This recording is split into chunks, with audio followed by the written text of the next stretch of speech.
on in, folks, to the First Round Fantasy Podcast, your home for second round advice. I'm your host today, Gabriel Maramontes, joined by Jacob Bartley. We're doing the duo train today. How you doing, buddy? I am good, man. It's flashbacks to when we first started this thing. A couple months ago, I listened to the first 3 or 4 episodes, and it was just us two for a couple weeks. So it was, man. Throwing it back. I want to say the good old days, but that's kind of messed up to the rest of the crew. But it was fun getting it started. It was fun getting it started, man. And then look, we were all, you know what? We were young. Now we're just mature adults figuring out our way out. We aged a lot in 2020. I'll tell you that. Oh my goodness. Yeah. That's why I wear a hat most episodes. It just doesn't look good under here. But we're happy to have you guys with us. I know that you may have missed us last week. If you were wondering, you could have been like, I didn't even know you were gone. But if you were wondering where we were, we did honor our great tradition of Thanksgiving last week. Took a week off. So if your fantasy season happened to implode during that time, we apologize for that. But if it didn't and you're still afloat and you're looking for that final playoff push, we're here to help you out today. We got we got a great show for you today. We got some waiver wire pickups, some fool's gold, some dark horses. It's going to be a great show. But before we get into any of that, let's get into some injuries.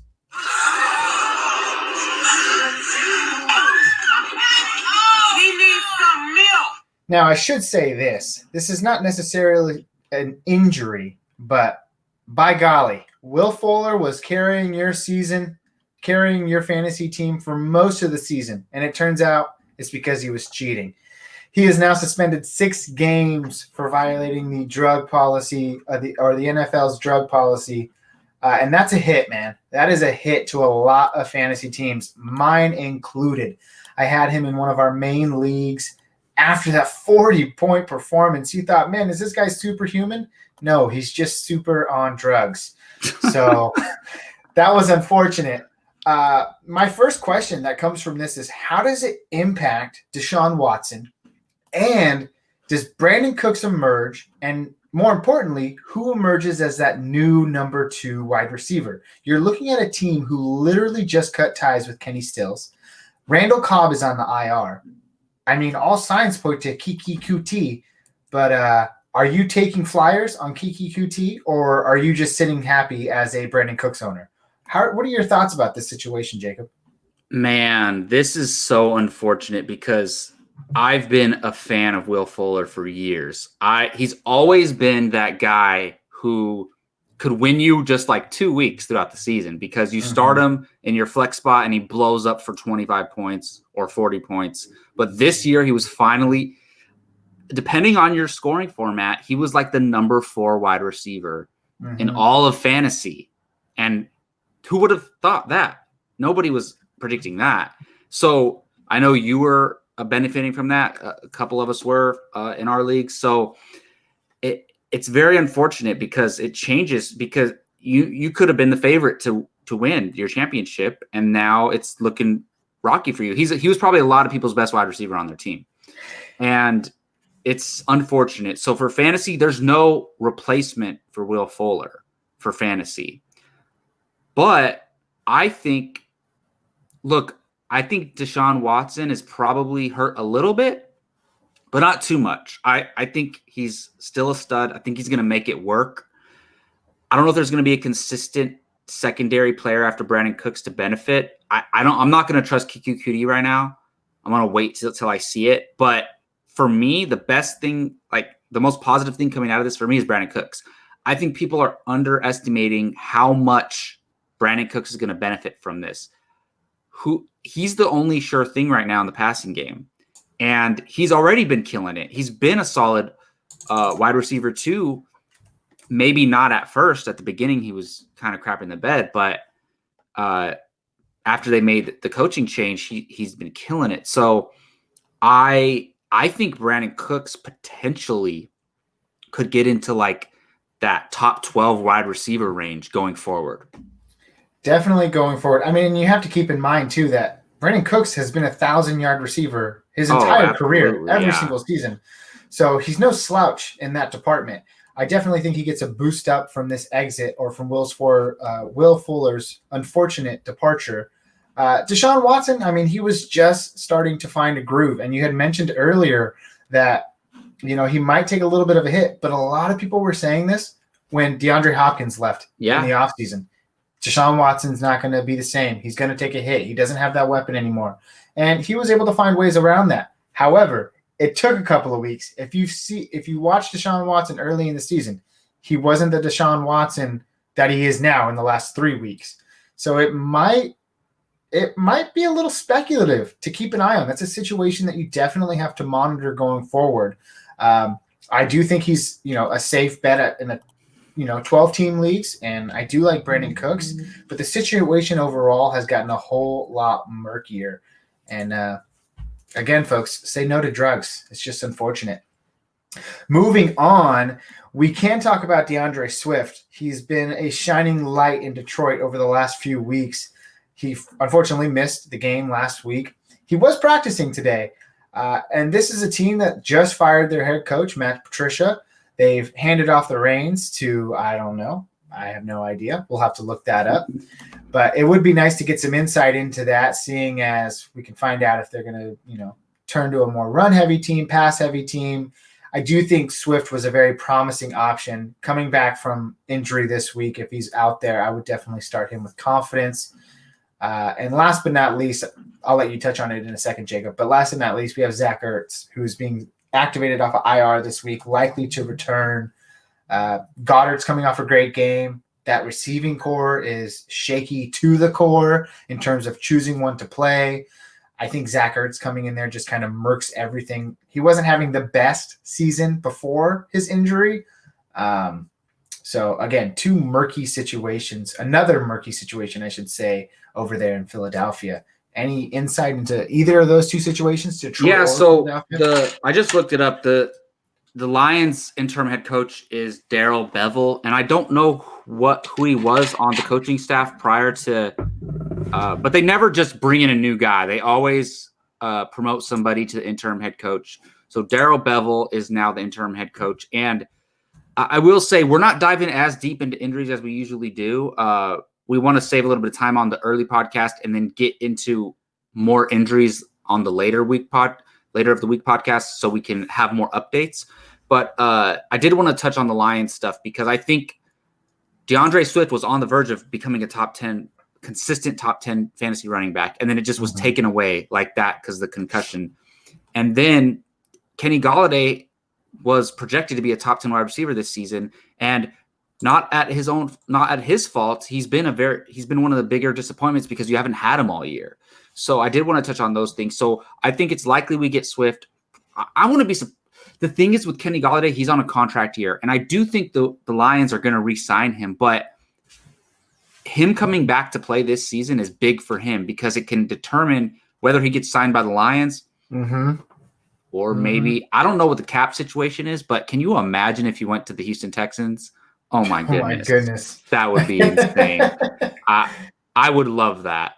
But that being said, I love Swift. I think Swift coming back is going to be, I still think he's going to be a top 12 option for the rest of the season.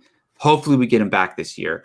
Zach Ertz. So, man, that has been, honestly, for fantasy and real football, the Philadelphia situation has been like a catastrophe, man. It's insane. Not good. No bueno. And even though Carson Wentz actually, I think he still had a decent game, but it's like you don't want to start him, though. You don't want to start him. And you can never trust. Look, Travis Fulgham was a thing for like 5 weeks, and then he went away. You can't trust anybody from this team except maybe Dallas Goedert. But now Zach Ertz is coming back. I don't feel like you can just plug Zach Ertz into your lineup. But the thing is, who else are you starting at tight end?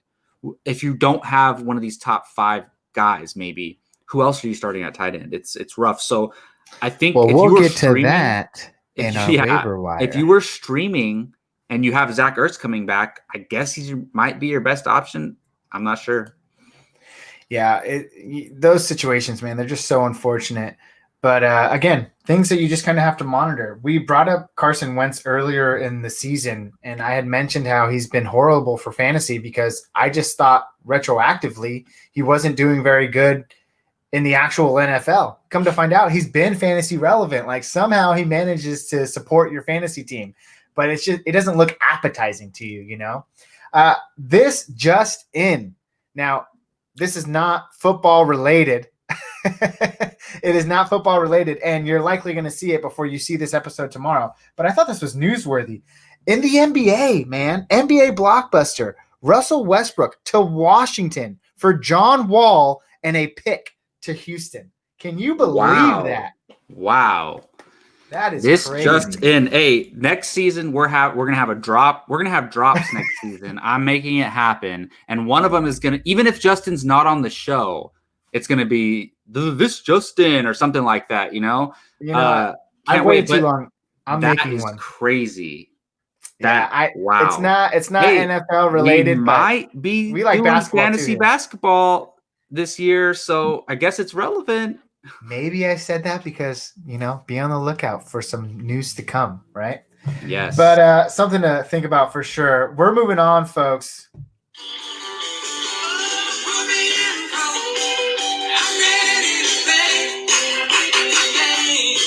I'm ready to go in, Coach. Just give me a chance. I know there's a lot riding on it, but it's all psychological. Just got to stay in a positive frame of mind.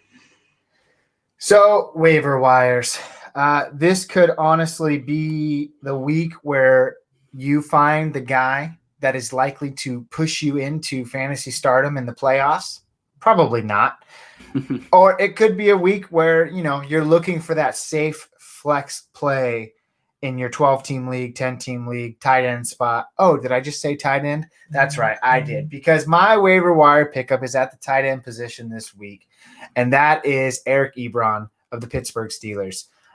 Since week 7, he has given you all but 1 week of 10-plus fantasy points. That is a safe floor at the tight end position, especially when you have people like Mark Andrews who have had their ups and downs throughout the season. You may have had Zach Ertz and then been streaming since then. You may have even been one of those people that dropped Evan Ingram, who has now had, some successful weeks the last few.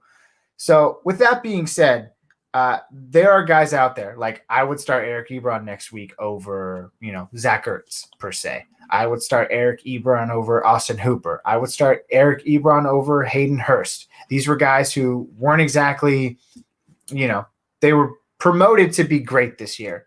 And it's been hard to predict what you can get each week from these guys. Eric Ebron provides a safe floor at the tight end position. Therefore, I think he's worth a pickup if you are streaming tight ends, like I just mentioned. And I think he's your best bet to kind of ride into the fantasy playoffs and keep that position relatively afloat for your fantasy team. That's a good call, man. And I don't know why, but I've seen him on the waiver wires in some of my leagues, and I'm like, why is he, when in the wasteland of tight end, and he actually is 80% rostered in Yahoo leagues, but in some, like I said, I've seen him in multiple spots, and I almost picked him up in some of those leagues, but I didn't need a tight end.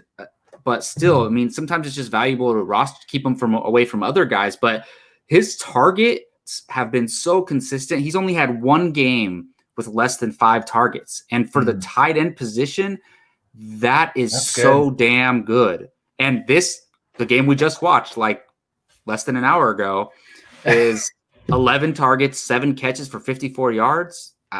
You can't get much better than that for as far as targets and receptions go. Yeah, it really is a safe floor, and Big Ben just happens to be throwing the ball a lot these days. So he's someone to look out for. But I will hand it off to you, Jacob. And I will mention, actually, before I hand it off to you, that this was a pick of Justin many weeks ago, and he's brought it up often.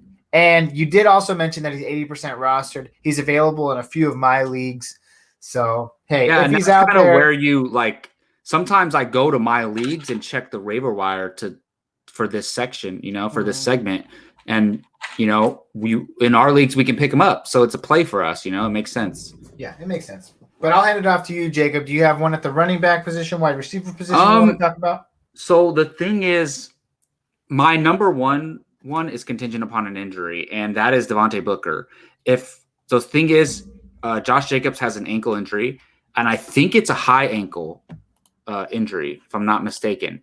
From what I've been told or what I've heard is that those injuries can be multiple weeks. And we saw it with Mostert.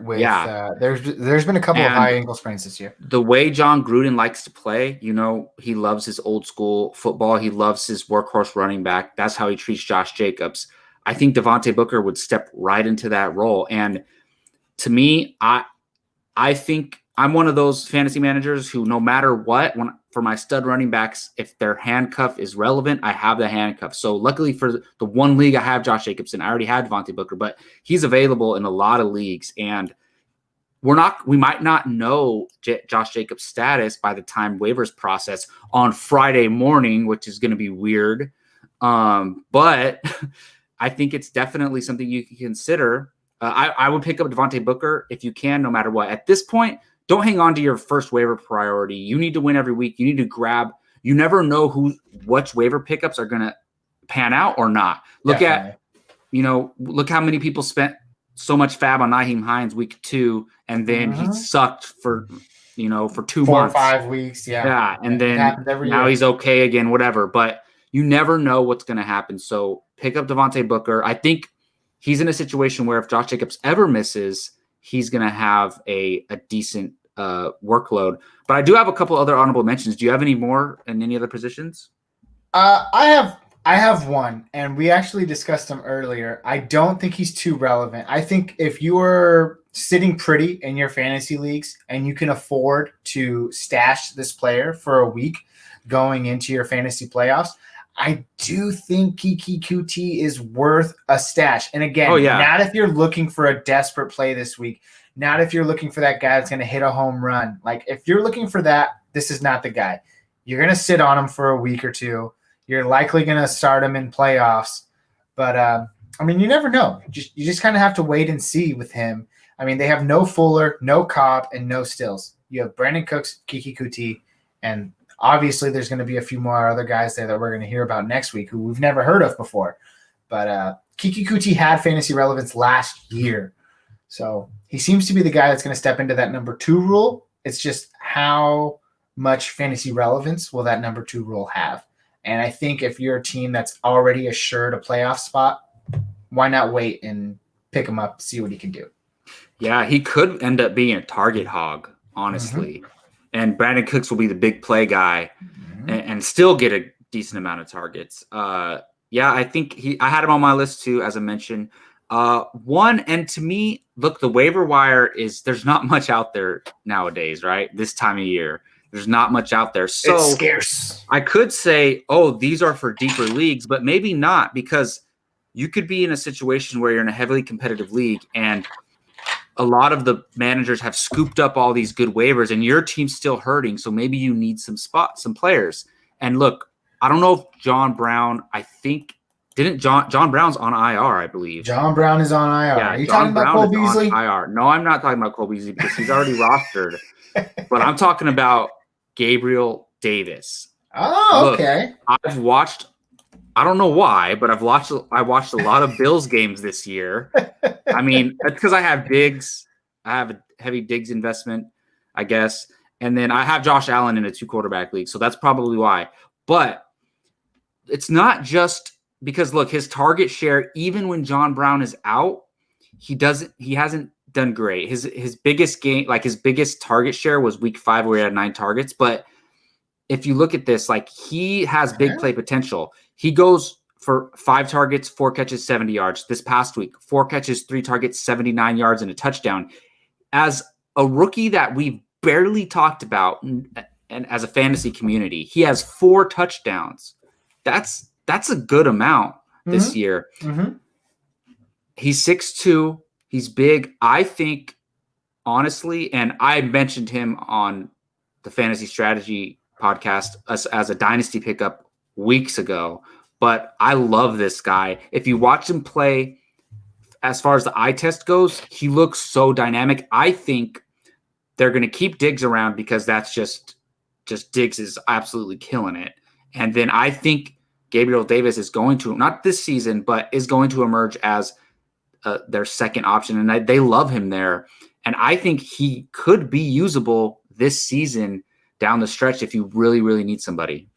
Yeah, I think keyword there is if you really, really need somebody. But actually, to be quite honest with you, I was looking at his stats over since the beginning of the season, and 12 points, 10 points, 17 points, 16 points last week.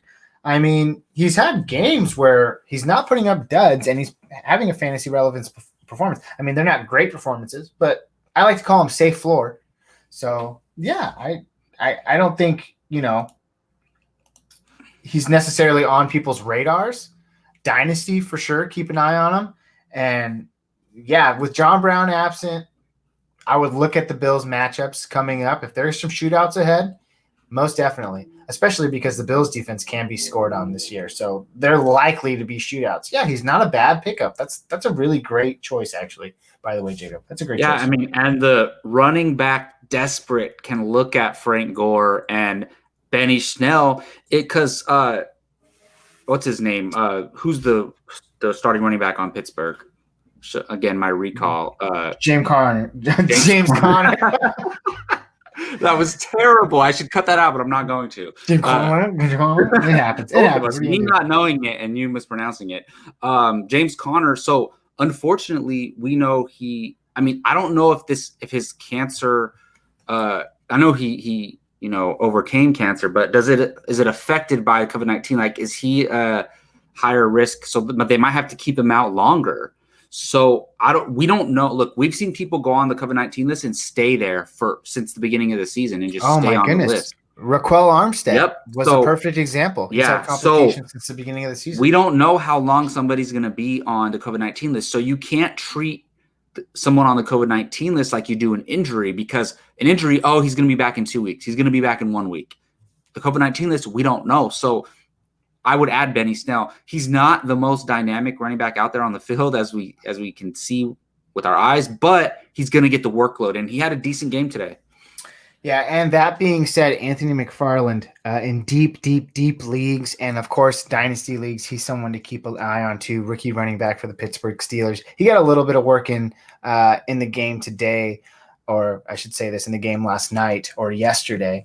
But I've picked him up in a few places to keep a speculative eye on him, especially with James Conner going down. You never know. You never know what's going to happen, especially because James Conner's in that contract year. If he's not there next year, they don't draft a running back. I don't think it's not entirely Benny Snell's backfield. No. So they drafted McFarland for a reason. Yeah, it'll be interesting to see how that backfield moves forward into the offseason. We have any other picks, waiver wire pickups this week? That's it for me. All righty. Let's get into our dark horses, folks.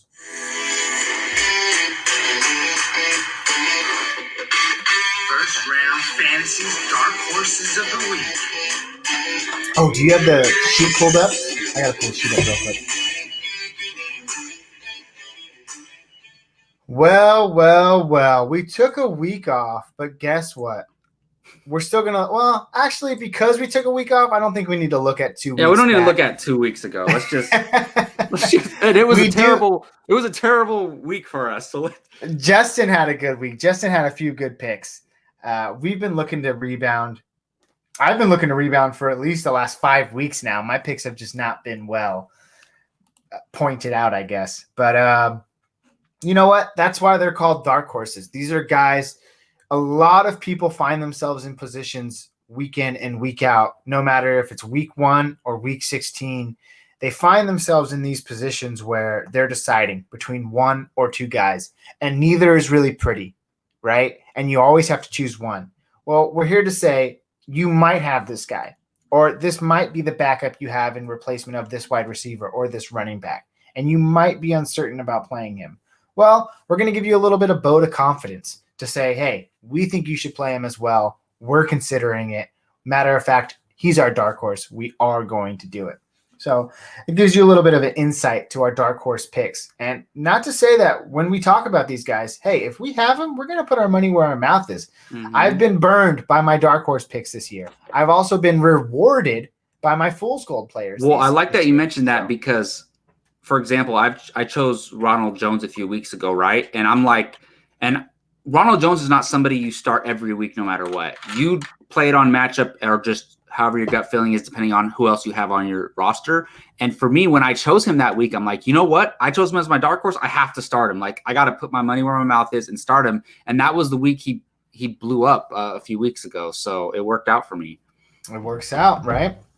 With that being said, there's only 2 of us today, so we have 2 dark horses presented to you. We'll get the other ones out on social media this week, so you can get a preview at those at the everyone else's views as well. But Jacob, I'll start with you, my man. Who is your dark horse candidate of the week this? Okay, so again, it's hard to analyze fantasy this year because every time you do a podcast, things can change by the time the games are actually played. Like I talked about Benny Snell, right? James Conner could be back. Okay. Then Benny Snell's not a good waiver wire ad. So for me, this all depends if this player comes back. And look, he had a blow up game and then he went to the COVID-19 list and he's rostered in under, I believe he's still rostered. Oh, depending on your format, he was rostered under 50% of leagues, but in Yahoo he's at 68%. And this is J.K. Dobbins. So I'm going all in. And I look at this as a dark horse / must start. I'm going, look, if J.K. Dobbins is back from the COVID-19 list, I still think, even though all the excitement and momentum has gone away because he had those 15 carries, 70 yards, 2 touchdowns, 1 receiving, one rushing. Yeah. And then he goes on the COVID-19 list. So now people kind of forgot about it, right? I still think he comes back on Tuesday night next week because the Ravens and they're playing the Cowboys next week. So that's right. So that game was going to be the Thursday night game this week. So it got moved to Monday now or it's Tuesday? On Tuesday. I think if J.K. Dobbins is back, I still think, and they just lost again, right? And I think Harbaugh knows Dobbins is their best running back. I'm putting all my chips in on J.K. Dobbins. He's going to blow up against Dallas next Tuesday night. But I think if he goes onto the COVID-19 list, I can have a backup. But I'll name my backup after you mention yours. But that's my dark horse of the week / must start, J.K. Dobbins. It is not a bad one indeed, my friend. I'm going to take it to the wide receiver position. And these are for all the people out there who may have lost Will Fuller to the suspension. I'm looking at Sterling Shepard, wide receiver for the New York Giants. Now, I know that we've brought him up a few times on the show in our waiver wire portion. Most notably, Justin brought him up a few times over the last 2 weeks or so. But, I mean, you got to hand it to him. They're playing Seattle, the league worst next week, I should say. The league worst in terms of passing yards given up or surrendered to the wide receiving position. All right. Now, people might say, well, Daniel Jones is highly unlikely to play. It doesn't matter. They're still probably going to be down.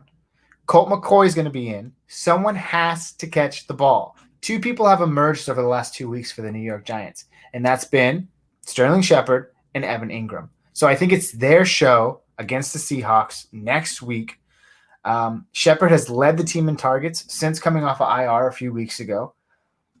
Again, I'm not going to come out here and say he's going to put up a 40-point bomb like Will Fuller did last week. But if you lost Will Fuller and you're looking for that, 15-point performance, that safe floor, I often refer to these guys because I like these guys a lot in my flex spot. Some people like the boomer bust players. I like the really safe, comfortable floors that I know they're not going to let me down. Unfortunately, my dark horse picks have let me down over the last couple of weeks. But I do think Sterling Shepard is primed for a significant fantasy performance. And you will have a safe 4 flex play in him this week. My projection for him is 15-plus fantasy points, 5 receptions, 50 yards, and a touchdown. I can't get easier than that. I see him probably exceeding that, but I won't go there. But I'm gonna play it safe and go 15-plus fantasy points for Sterling Shepard. That's my dark horse pick of the week. I love me some Sterling Shepard, man. I think he's one of those guys every year he ends up on the waiver wire. Every year because he's inconsistent. Or actually, I shouldn't say he's inconsistent. He's inconsistent. He's injured. making the field. Yes, he's always injured, and people drop him because we normally don't. Before this year, we normally either didn't have an IR spot or we only had one. So he ends up on waiver wires, and he's always a waiver wire ad throughout the year. And I just think, all things being equal, he's the number one receiver on that team. And I think he's a guy you can plug into your lineup any week and expect some performances out of. But for me, I didn't say what my expectations for Dobbins were. I'm going to go around that 15 mark as well. I think he's going to get a touchdown, whether it's receiving or rushing. And then that leaves 9 points to come up with, whether it's on receptions or yards. But I think he's going to have like 70 yards, 3 catches, and a touchdown. And that's not even that big of a blow-up game, but he's projected for 10 points on Yahoo. So I'm going to go with 15. So I think if he hits that 15 mark or goes beyond it, I win my dark horse choice. And like I said, if he doesn't play, my backup is Corey Davis. Now, I know you love me some Corey Davis. That was my backup. You were just mentioning how you love consistency. He has been, other than one donut in week 9, which cost me a matchup that week, so I was pretty upset. But look, man, you can ask Joe. Ever since his rookie year, I was a Corey Davis truther. He was a top 5 pick in the real NFL draft, and I was like, they drafted him this high for a reason, and then he never came to fruition. This year, of course, in a contract year, he's finally playing up to his – he's not even playing up to his potential. He's just playing as a good wide receiver in the NFL. Yeah. Look at his last 3 games. And look, again, we play in full PPR, 10 points, or 10 yards per point. So he's had 11, 16, and 10. 6 targets, 7 targets, 3 targets for 70 yards, which is pretty damn good. So they're going against Cleveland next week, who has been the 11th, depending on scoring format, 11th most friendly defense to wide receivers. But it's in Tennessee, which I don't think there's going to be any weather concerns.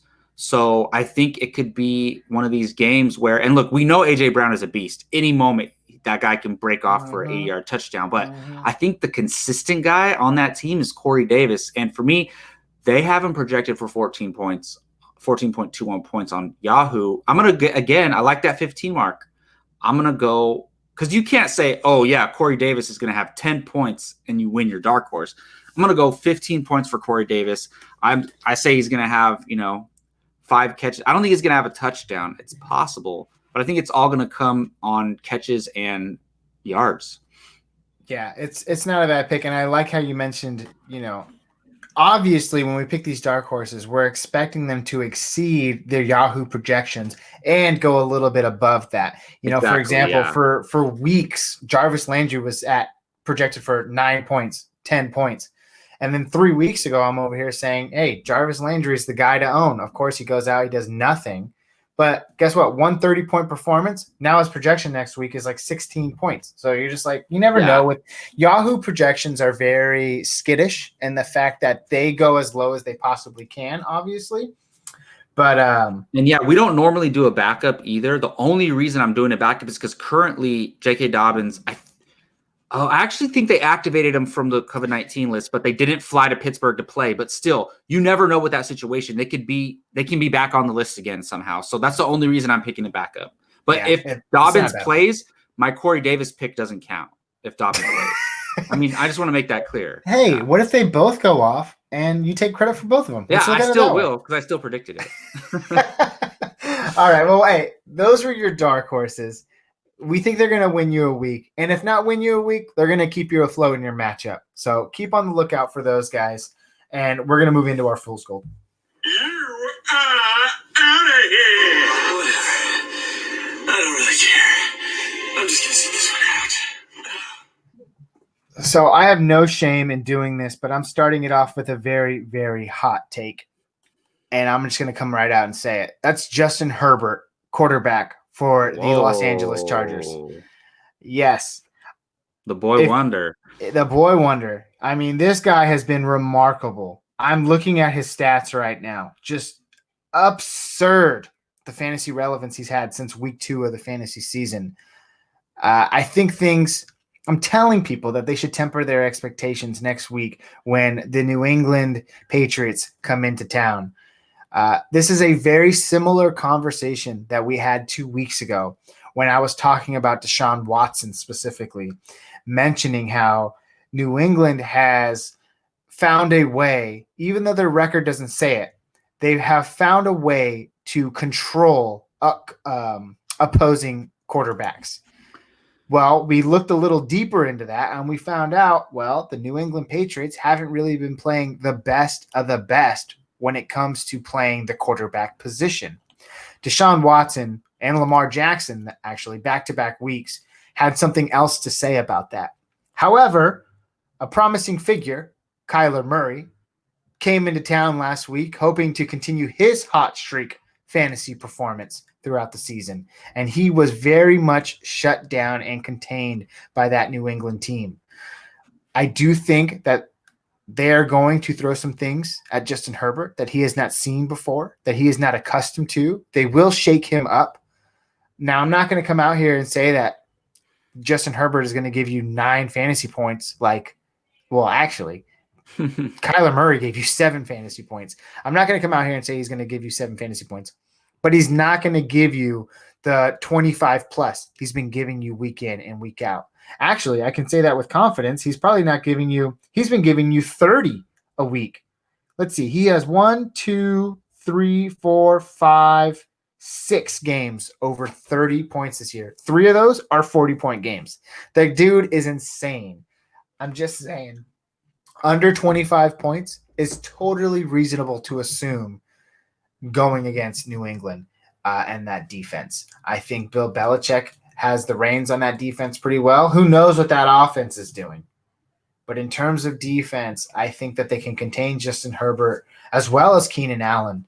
And I'm very excited to see because it'll be interesting to say the least. But I do have confidence in saying that Justin Herbert is not going to give you that 25-plus fantasy performance. Now, it's very likely that you don't have anybody else, and you might say, hey, I'm fine with 24, 23, 22, 21, or 20 points. That's okay. He could also give you just under that as well, all right? But don't expect the 30, 40 points you've been getting from him throughout the last, 7 or 8 weeks, because New England is the only thing consistent in New England is their defense. So just be on the lookout for that. Justin Herbert is my Fool's Gold player of the week. Gabe, I'm glad you had the guts to go with that one because he is somebody that I considered, but I did not have the balls to make the call. That's all I do, baby. I did not Hot have takes. it. Hot takes all day. Look, I don't know the exact stat off the top of my head, but I do know the track record of rookie quarterbacks going against Bill Belichick is not good. I know there's been a few exceptions, but the track record of that is not good. I think he makes a point to shut rookies down. And if it's going to be a game that Herbert's going to, have a not a great performance, it's going to be this one. So I think it's a ballsy call, which is what these are. These calls are not, they're not easy calls, but that's why we're calling them. And I think it's a good one, man. Do I want Justin Herbert to be great? Of course. I have him in 2 leagues. Of course, yeah. And I'm not saying this and then I'm going to go and bench Justin Herbert. No, not at all. I am still starting Justin Herbert in both of those leagues. You're saying manage your expectations, basically. I'm just saying temper your expectations. Yeah. I don't think he's going to get you 25 fantasy points. I think he might be on the side, the lower side of 20 this week, and I think that's totally reasonable to see. So when you look at your fantasy lineup on Sunday night and you're like, oh my God, he got me 17 points. Well, hey, you know who told you? That's a big call. I mean, look, I almost went with Herbert. I almost went with Deshaun Watson, but I believe in him too much. But I'm going with this, man. And there's a bigger picture to this as well. My fool's gold this week is Clyde EdwardsHelaire. Look, they're going against Denver, which is not the worst, matchup. I believe they're 11th friendliest to the run, but it's not about matchup with Clyde EdwardsHelaire. It's just about the Chiefs. Right? Mm-hmm. Look, I drafted, just like many fantasy managers, I drafted Clyde EdwardsHelaire in the first round with my 5th overall pick.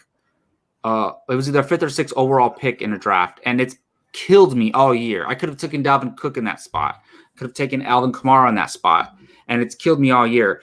The funny thing is, though, Clyde Edwards-Helaire in our scoring formats is 12th best running back in the league. But I'll tell you this, running back is terrible this year. This has to be one of the worst years for running backs. I mean, I don't know the exact numbers just like overall throughout the years, but he's number 12. But look who's above him, first of all. Above him is Kareem Hunt. Okay, that's believable. Ronald Jones, Mike Davis, Ezekiel Elliott, who's been arguably the biggest disappointment at running back this season. A top 3 pick. Ezekiel Elliott is what is this?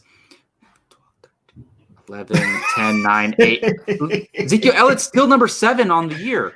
That shows how bad running back is, right? And look, and Josh Jacobs is like number 6, who he's had some great games, but he hasn't been killing it all year. No. So my point is he may be 12th, but that's not saying much this year. Look who's right under Clyde Edwards-Helaire. Todd Gurley, Nyheim Hines, David Montgomery, Kenyon Drake, James Conner, Chase Edmonds. Those who Clyde Edwards-Helaire is beating for that right above that number 12 spot. You know who the number 20 running back is? Is Jonathan Taylor. Point being, what's a familiar theme with all these names? Disappointing, right? Most of them. Disappointing. So he's number 12, but it's not an impressive number 12. I think everybody, Kareem Hunt has been solid, but, everybody outside of, the top 6 have been really, 6 or 7 have been really, really disappointing. I mean, you have Gibson and James Robinson right there at what, 5 and 6, which is crazy. Or no, 4 and 5, which is insane. Man, who was a big fan of Antonio Gibson early in the season? Oh my goodness! A lot of people were, but you definitely were. You definitely were. Hey, kill my storm. It's okay. It's okay. Yeah. No, you were. You drafted him in our dynasty league and our keeper league, and then you had to give him away in our keeper league. Yeah, I made a bad decision. But ironically, you traded Robinson to get him back and then traded him away again. But anyways, nobody cares about our leagues. But anyways, this was a long-winded point to say Clyde Edwards-Helaire is no longer for me a set it and forget it. Before, no matter what, he was in my lineup. I suffered majorly this week for starting him. And look, I was never going to start Deebo Samuel over him, even though I should have. Obviously, hindsight's 20/20, right? But now I'm treating him like Ronald Jones. I'm looking at the matchup and deciding whether I think this is a Clyde Edwards-Helaire game. And even if it is, it doesn't mean that it's going to pan out.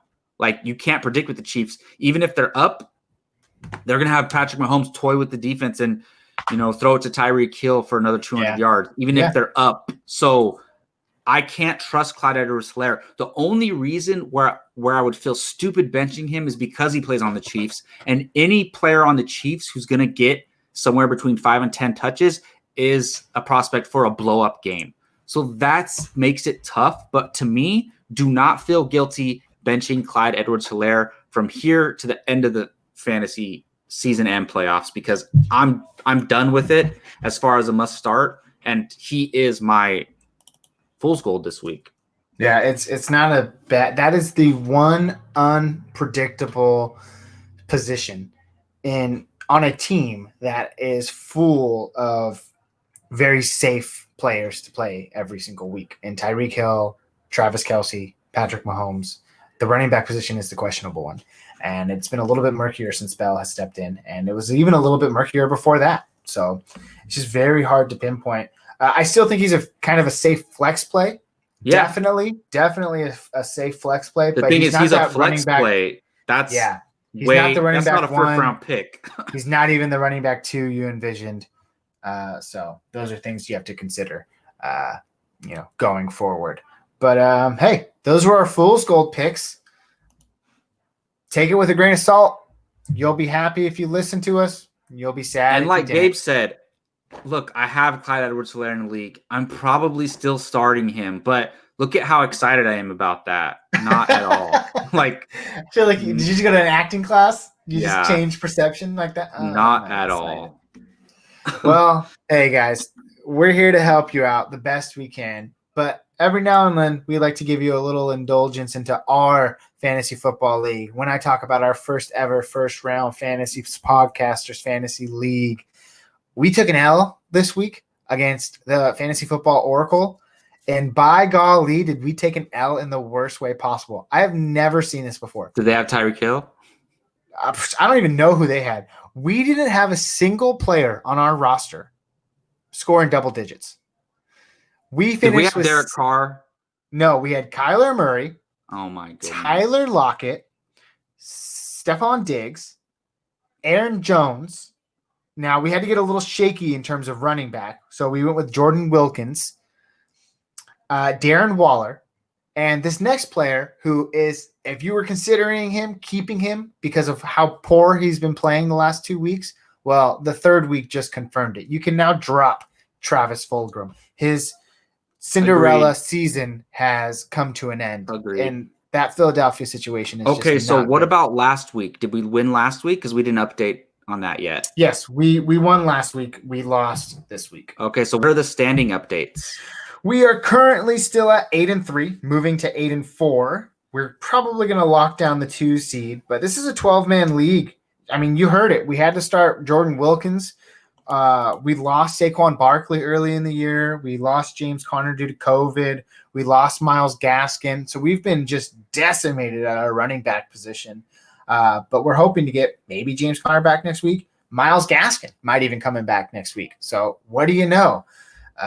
But it hasn't looked good for us in terms of the running back. We've been able to stay afloat with big performances with players like Kyler Murray, Tyler Lockett, Stephon Diggs and even Aaron Jones. So the big guys have stepped up when we needed them to. And although our team hasn't performed altogether consistently, we've had players have big games, when we needed we them had to. a good start, so we're likely going to lock a playoff spot, I believe. Yeah, I think we are locked and loaded for the playoff spot. I could take a peek here. Yeah, we are locked and loaded into. We got a little spot. asterisk next to our. We got the little asterisk. That's all that matters. Yahoo Leagues, baby.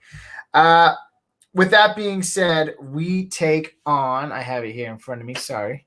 Let's see here. Who we playing next week? Oh, the fantasy football or the fantasy football lovers. Good guys. Good podcast. Give them a listen. Fantasy Football Lovers. You can find them on Instagram at Fantasy Football Lovers. They won't be loving us much next week. I think this is when I made my fatal mistake.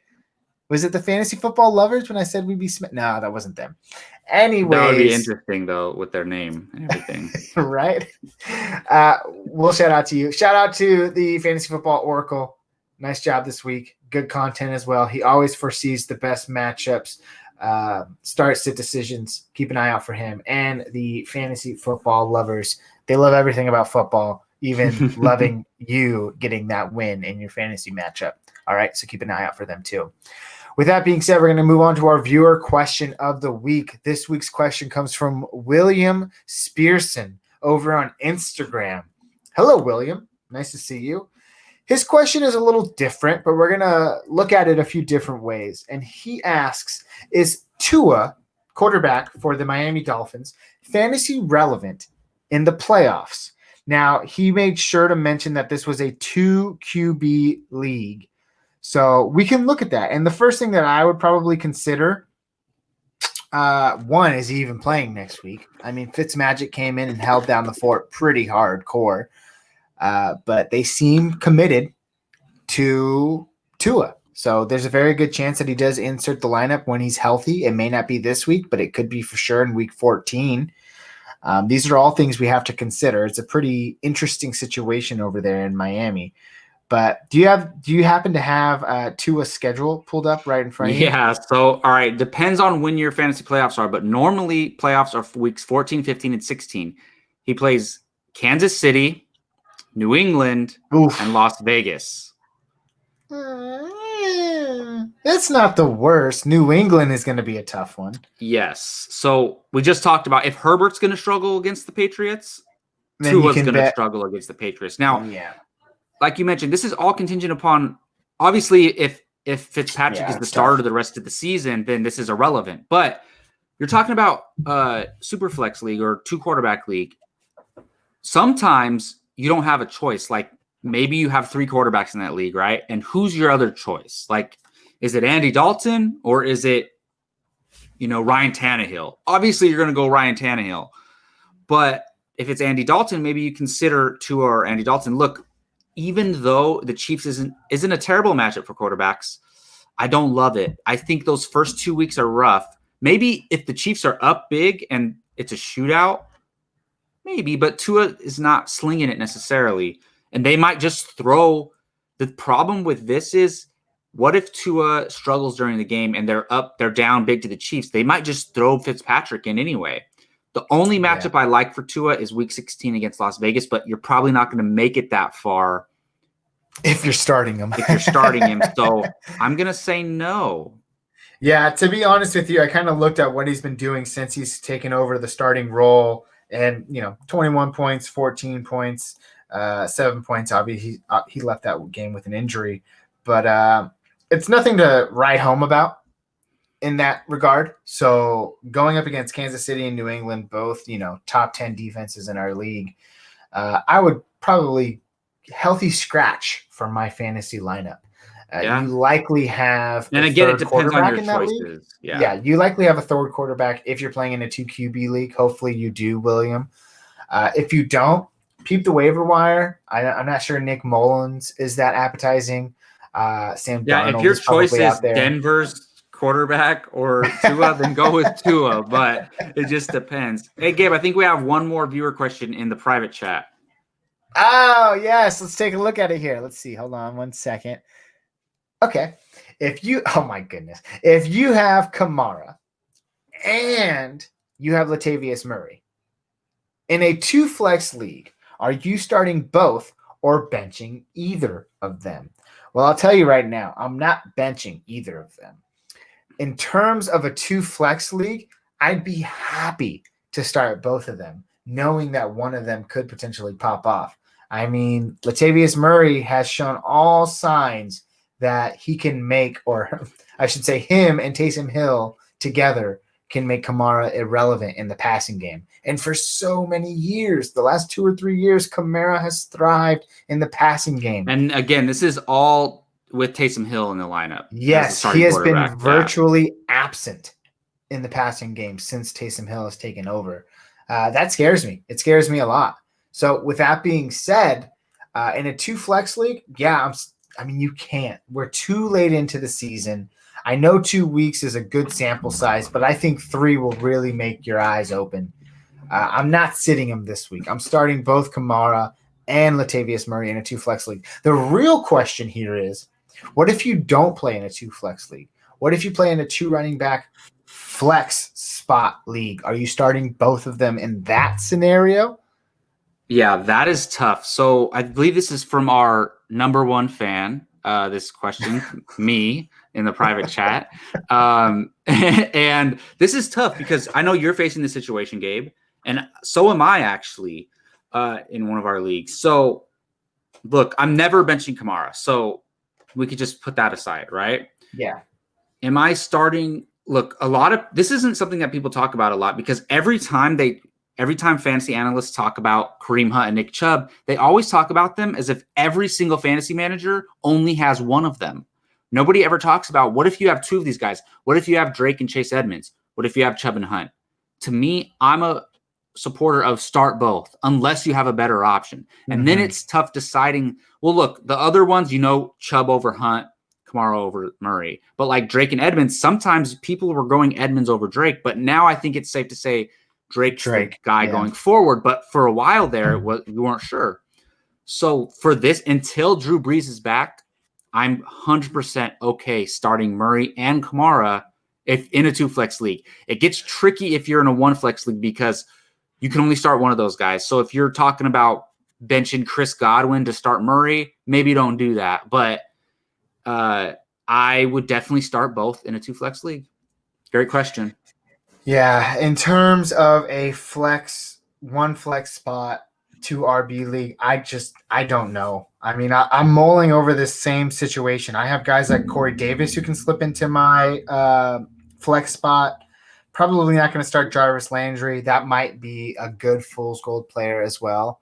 By the way, if you think about it, Landry, broke out essentially this week or last week. I don't think that carries on. Yeah, I mean, that's a good measuring stick to look at our choices, right? Like for me, I could start Deebo Samuel or Latavius Murray. And that's tough. And look, I could start Marquise Brown, but he's even though he had a 70-yard touchdown today. But normally I would have Mike Evans. Since Mike Evans is on a bye, I can either start Latavius Murray or Deebo Samuel. But after that great Deebo Samuel game, I'm going to go with, do I bench Murray though? Oh, you know what? I benched Duke Johnson, who's still in my starting lineup. I benched Duke Johnson. I'll bench Duke Johnson and start Deebo and Latavius Murray. That's a good example. I think that's a perfect thing. If David Johnson's still out and Duke Johnson's the starter, do you start Latavius Murray or Duke Johnson? In this league, I'm going Latavius Murray, especially because I have Kamara, because one of them is going to go off.